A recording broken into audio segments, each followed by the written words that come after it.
ومن لم يستطع منكم طولا أن ينكح المحصنات المؤمنات فمما ملكت أيمانكم من فتياتكم المؤمنات والله أعلم بإيمانكم بعضكم من بعض فانكحوهن بإذن أهلهن وآتوهن أجورهن بالمعروف محصنات غير مسافحات ولا متخذات أخدان فإذا أحصن فإن أتين بفاحشة فعليهن نصف ما على المحصنات من العذاب ذلك لمن خشي العنة منكم وأن تصبروا خير لكم والله غفور رحيم۔ اور جس کے پاس اس قدر مالی وسعت نہیں ہے کہ مومن آزاد عورتوں سے نکاح کرے تو وہ مومنہ کنیز عورت سے عقد کرے۔ خدا تمہارے ایمان سے باخبر ہے، تم سب ایک دوسرے سے ہو۔ ان کنیزوں سے ان کے اہل، ان کے مالک کی اجازت سے عقد کرو اور انہیں مناسب اجرت یعنی مہر دے دو۔ ان کنیزوں سے عقد کرو جو عفیفہ ہیں، پاک دامن ہیں، نہ کہ کھلم کھلا زناکار ہوں اور نہ چوری چھپے دوستی کرنے والی ہوں۔ پھر جب عقد میں آ گئیں تو اگر زنا کرائیں تو ان کے لیے آزاد عورتوں کے مقابلے میں نصف سزا، آدھی سزا انہیں دی جائے گی۔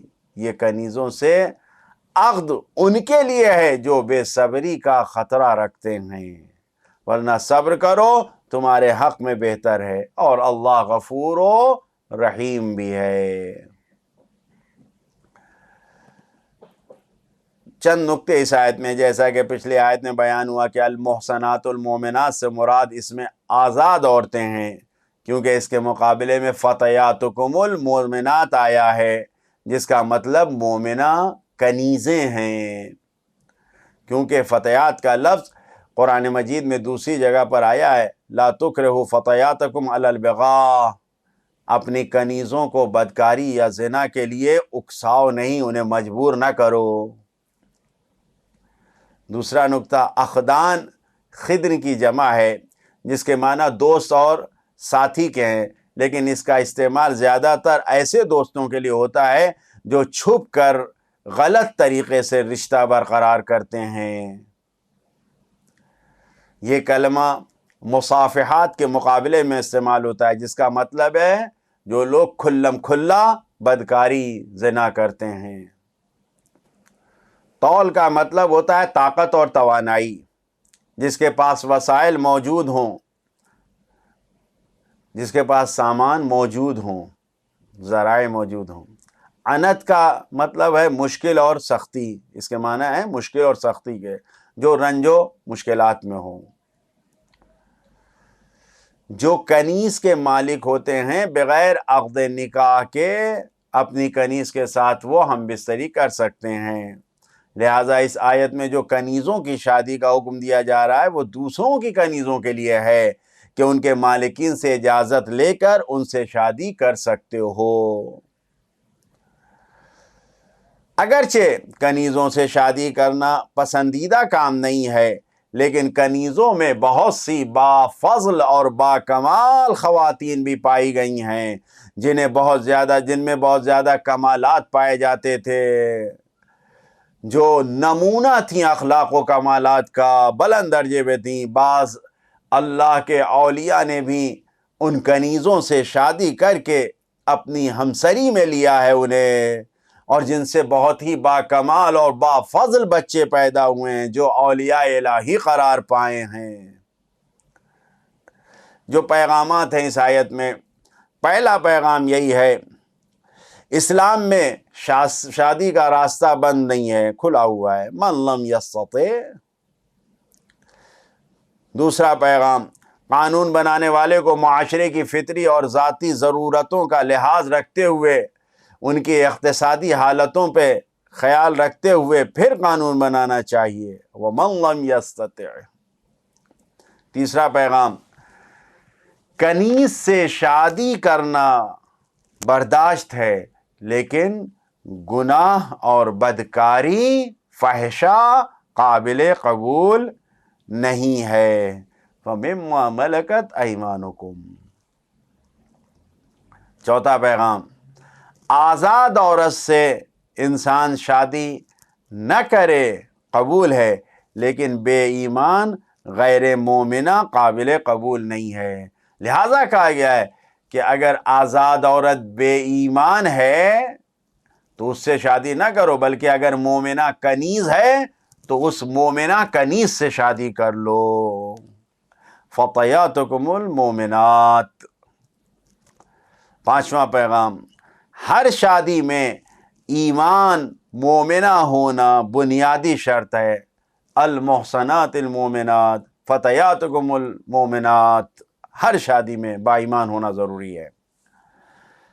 چھٹا پیغام، ظاہری مومن ہونا شادی کے لیے کافی ہے، ہمیں دلوں کا حال جاننے کی ضرورت نہیں ہے، کیونکہ اللہ ہمارے دلوں کے حال سے واقف ہے۔ واللہ اعلم بایمانکم، ظاہری ایمان کافی ہے۔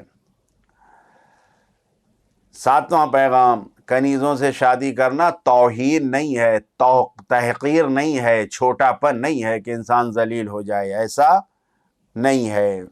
آٹھواں پیغام، کنیز سے شادی کرنے میں مالک کی اجازت ضروری ہے، جس طریقے سے باپ کی اجازت بیٹی کی شادی کے لیے ضروری ہے، اسی طریقے سے کنیز سے شادی کرنے میں اس کے مالک کی اجازت ضروری ہے۔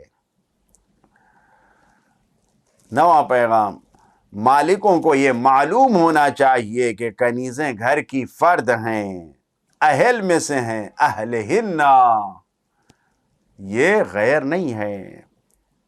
دسواں پیغام، آزاد عورتوں کی طرح کنیزوں کو بھی بہترین مہر ادا دینا چاہیے، بالمعروف، بہترین مہر دیں۔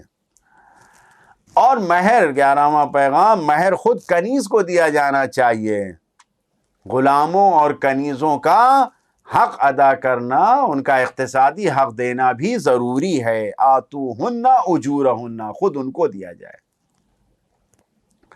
12واں پیغام، مہر کو عرف اور سماج کے معیار کے مطابق ہونا چاہیے، شان کے مطابق ہونا چاہیے، المعروف، یعنی شان کے مطابق۔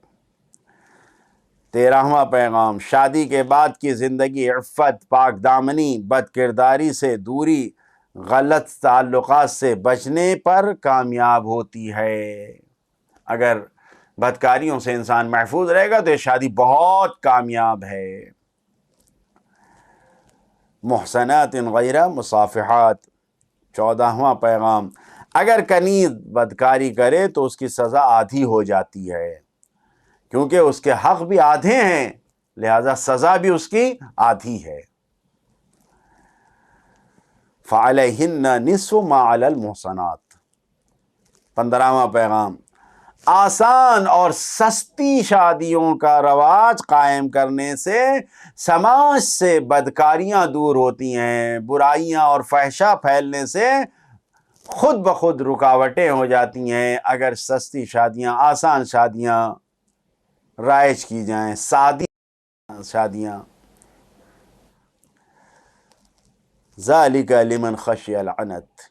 16واں پیغام، روح کی پاکیزگی اسلام کی بنیادی تعلیم میں سے ہے، اسلام کا بنیادی مقصد ہے انسانوں کی روح کا پاکیزہ ہونا۔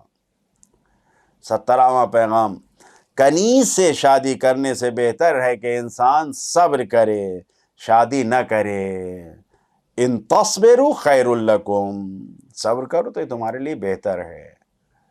خداوند عالم سے دعا کرتے ہیں آیات الہیہ کی روشنی میں ہمارے لیے وہ احکام جو خداوند عالم نے معین کیے ہیں اس پر ہمیں عمل کرنے والے بندوں میں قرار دے. والسلام علیکم ورحمۃ اللہ وبرکاتہ.